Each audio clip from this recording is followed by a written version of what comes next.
Good Sunday morning, everybody.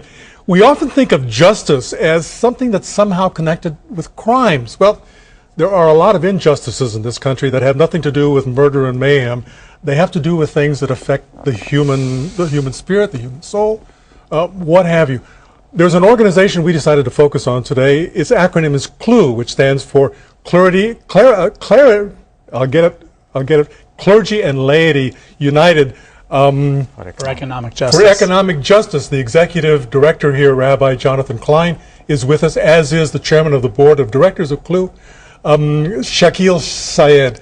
And welcome back, because you've been with us before. Thank you for inviting us. Where does it begin? Where does C.L.U.E begin? There must have been some point at which the spark is ignited.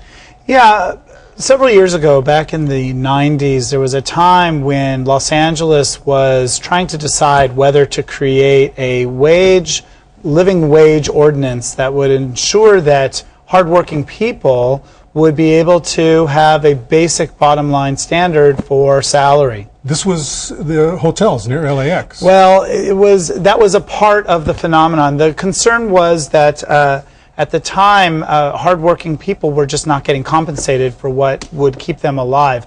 A minimum wage is just not enough to take care of a family of four. And so we wanted to, well, I should say the community wanted to make sure that there was a stronger voice advocating for the rights of hardworking people. And what that meant was getting the religious community much more engaged in the conversation, because religious traditions all point to economic justice. So when you went to people like Shakeel? Yes. Right. Well, I mean, the C.L.U.E.'s roots lie in the spiritual component of our communities. When injustices reach a point where it becomes a dark scar on the society at large, then people of faith need to rise up and transcend their own faith traditions and then speak for justice.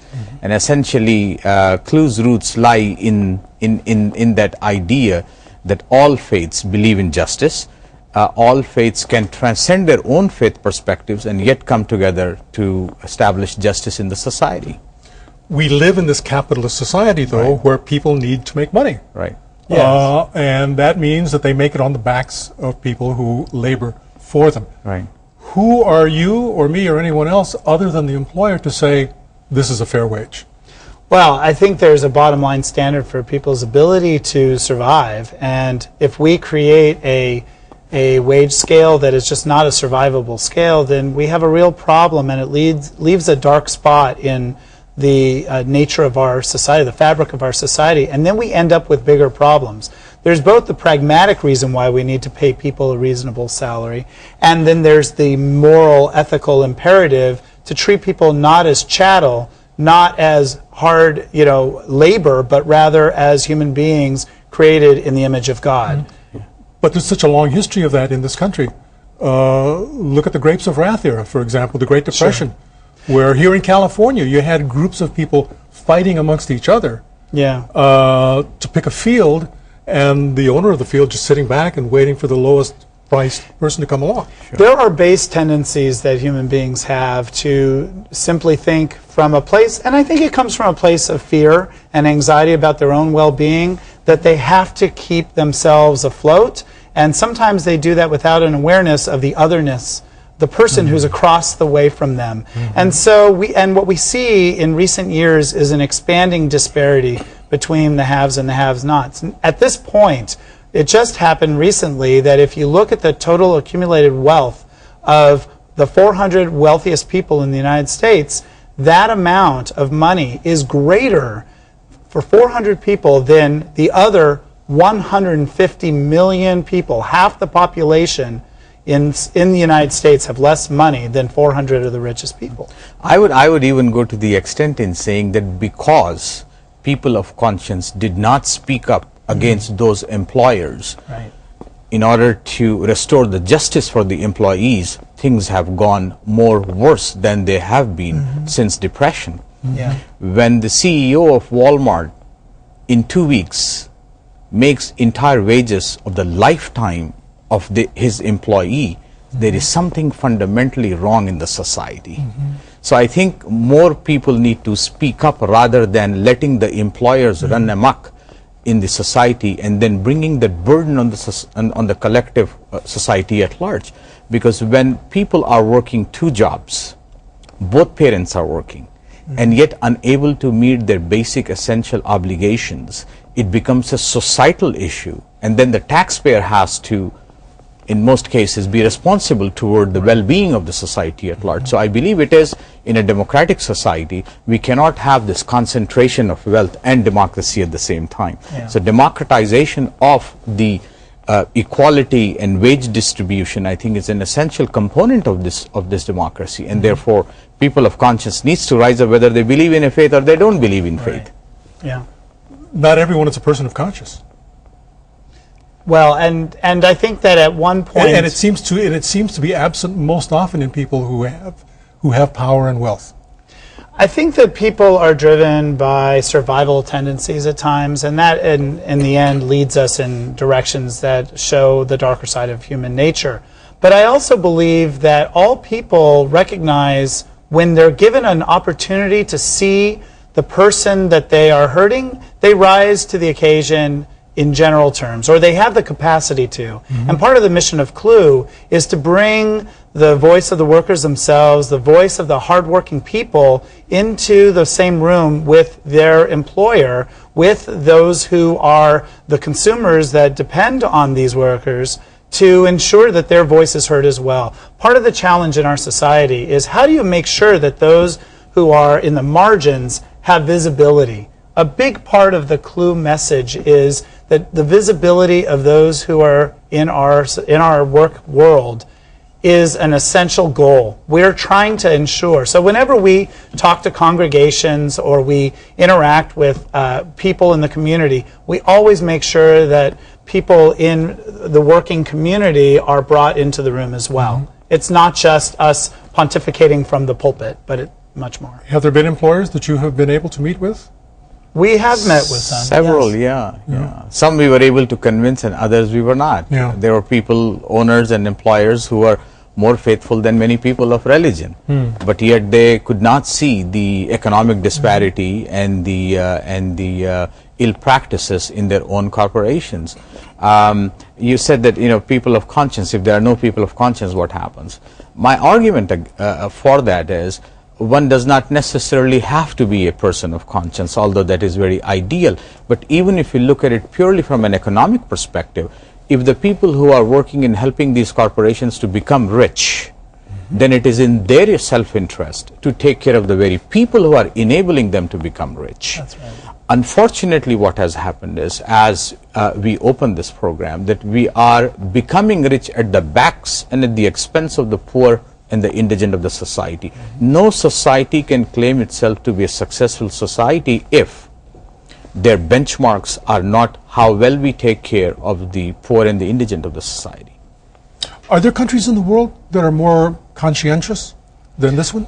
Well, one phenomenon I've seen is that there are multinational corporations that have different policies depending on the country they're in. And we see this, that there are actually communities of workers in Europe, for instance, or Japan, where their conditions in the workplace are very strong. But in the United States, we actually see this phenomenon of lesser standards hurting American workers. And thus the economic realities of working people in the United States sometimes are weaker than in their European counterpart communities. Is that that's simply because they can get away with it, I would imagine? I believe so. The laws in this country needs a correction now. Yeah. Even the minimum wage laws, the child labor laws, and other civil and human rights laws related to labor workforce were born after the World War II. And I think those laws needs to be corrected today. In Europe, for example, as we just mentioned, a mother, after giving birth to a child, goes on vacation, not necessarily vacation, but takes time off for about a year, 6 months of which is fully paid and the remaining 6 months is partially paid. In our country, hospitals kick out the mothers within 48 hours after they give birth, and the employers expect them to be at work within a week's time. So I think these laws needs to, it is time that in our country we need a correction of this historical disparity of the conditions of workforce in our country versus in other parts of the world. We have to take a break, but quickly, is that even possible? Is that something we could see within our lifetimes? I hope and pray so, and that's our wish, and that's our focus at C.L.U.E. No doubt. All right, let's take a break. We'll be right back. Give us about 2 minutes.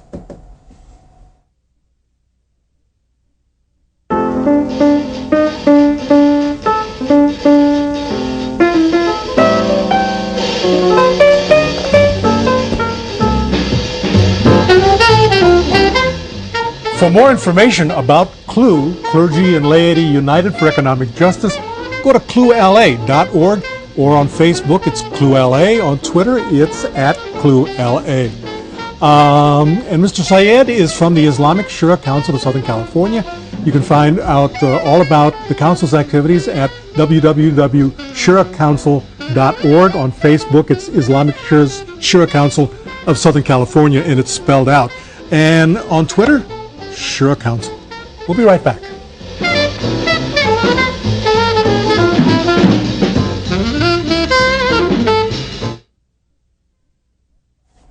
This is Midday Sunday. We're talking about C.L.U.E, Clergy and Laity, United for Economic Justice.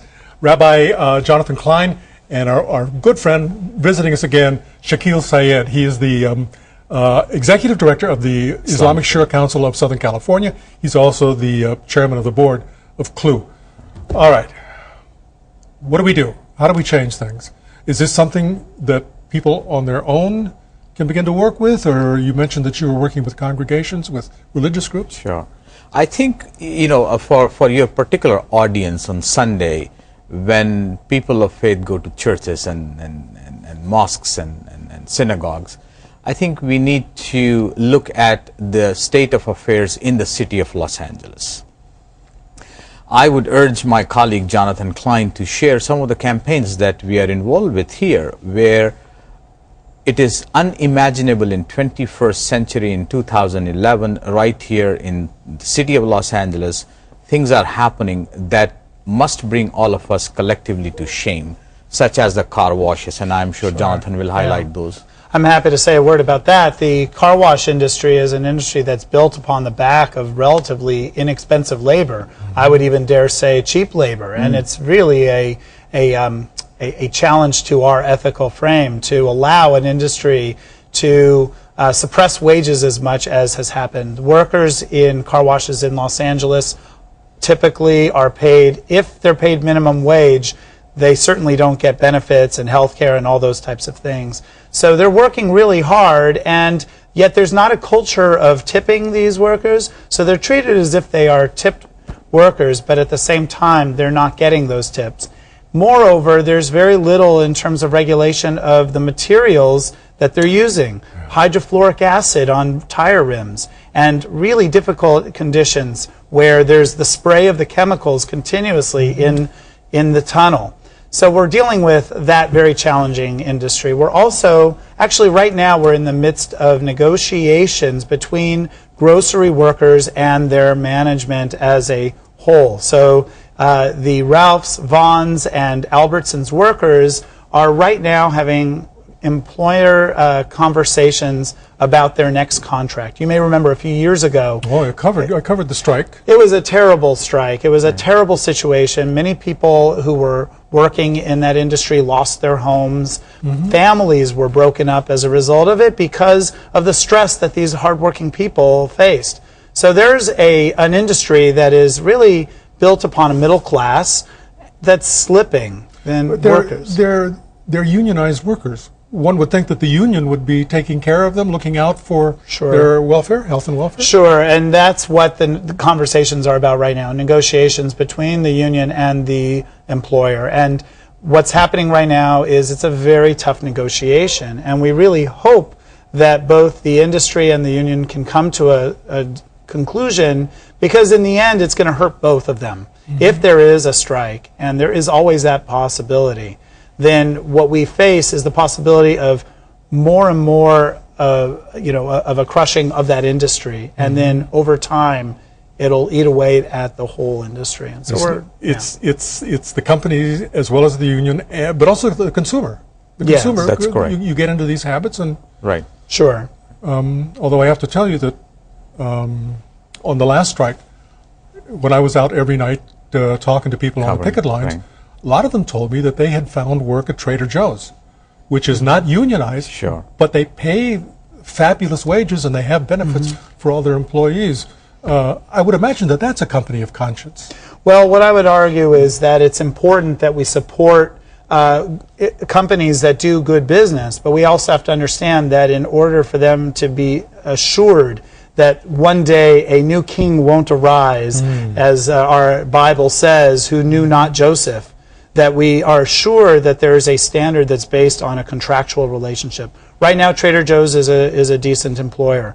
But how do we know that in a year from now that that'll stay that way? Yeah. How do we keep that as a part of the structure of the company? So that's why the labor movement actually has some value here. Yeah. Another point in that regard is, so long as the employees don't believe or don't have the right to express themselves as they deem fit, meaning they have the card check agreement where they can have the right to themselves to decide whether to have a union or not have a union.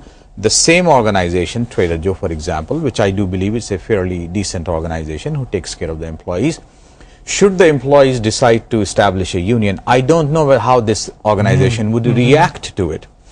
If they do react that yes, indeed you have the right to establish your own union to negotiate either the same or better conditions, then certainly I would applaud and salute that organization. But if it rejects the idea that workers don't have the right, even if they are paying good, I believe the premise is wrong of that relationship. Oh, sure. Where do you, what would help move what you're trying to accomplish forward? Do you want to be visiting more religious organizations? What do you need to do? I think a big part of our work is to capitalize on the moral authority that religious leaders bring to the conversation. Right now, without a religious voice... Do you, forgive me for interrupting, Yes. but do you get into more doors because you're wearing a yarmulke? I think there's no question that we do, actually, and that bringing religious leadership into the conversation is an equalizer for the conversations. There's no question that without a moral conscience, and I believe that the religious communities across the board bring that into the conversation. Without that, then it becomes a matter of these people versus those people, and it feels very zero-sum. But by bringing the voice of religion and ethics, and some would argue God, into the equation, there's the capacity to actually go above the particularism of one side and the self-interest of the other side and create a conversation based on justice and compassion and rationality. Yeah, I mean, there are a couple of things. One is that we don't want to sound like we are holier than thou. Yeah. We don't believe that we are exceptionally righteous people and therefore we have the authority to stand up and challenge someone. We don't believe so. Nor we want to be perceived as some hostile group who is coming against the businesses. Right. Prosperity is very good. All faiths, common sense, subscribe to this so long as it is equitably shared. Where we like to see playing a role in the society at large is a voice of conscience for the voiceless people in our society through our pulpits, in our communities, and our congregations. C.L.U.E. is distinctly privileged to transcend our faiths. Here you are, you have a Jewish rabbi as the executive director of the only faith-based or faith-rooted organization for social justice, and a Muslim who is a volunteer chairperson of this organization. We both are inspired from our own faith traditions, and therefore we ask the people of Los Angeles and your wonderful viewers today to really be conscious of their transactions that they are taking place, whether it is in hotel or a grocery shop or at a car wash and so on, to be mindful of those people who do not have the voice to speak up against these multinational billion-dollar corporations who have the bully pulpit of exponentially higher and bigger voice, and these people don't. So I think the city of Los Angeles must play a role in bringing about this balance, and we hope and pray that we are that conduit to amplify the voice of the voiceless people in the city of Los Angeles. Right. I mean, I would add that in addition to those who right now have no voice, part of it is that we want their voices to be heard Right. and to amplify it. So we know that, and there are some worker communities that have been really loud and vocal for their rights. And we see that in the hotel industry in particular. Those workers, those housekeeping women, do not get into a brawl with them because they stand for what they deserve and respect. Yeah, that's due in large part to Maria Elena Durazo. Oh, she's a who's terrific the leader. executive secretary and she of the believes in LA County religious life. She's Federation. actually one of the people who helped Indeed. to create us as well. Where I met you this past week Yes. at First AME's observance of Dr. Martin Luther King's assassination. Correct. And she was on the Pulpit. altar. Is that I don't know if Yes, that's on what the pulpit, on yes. pulpit. Yeah. And she was snapping her fingers and clapping and just Yes. very much a part of it. Right. And she brought Reverend Jim Lawson, who's Right. one of the founders of our movement. He was a teacher to Dr. King. King. In India. He spent time learning the principles of nonviolence and brought that to Dr. King's movement and to other activists in the civil rights movement and inspired us all. I got to take one more break. Sure. Stay with us. For more information about C.L.U.E, Clergy and Laity United for Economic Justice, go to CLUELA.com, put a www in front of it. Also on Facebook at CLUELA and on Twitter at CLUELA. For the Islamic Shura Council of Southern California, it's www.shuracouncil.org. Islamic Shura Council of Southern California on Facebook and Shura Council on Twitter. Some final thoughts? Yeah, I'll just say that what we really stand for is the idea that people are deserving of basic respect and dignity in the workplace, and people are working harder and harder and feel like they're taking home less and less. And our goal is to really reverse that trend and to respect them.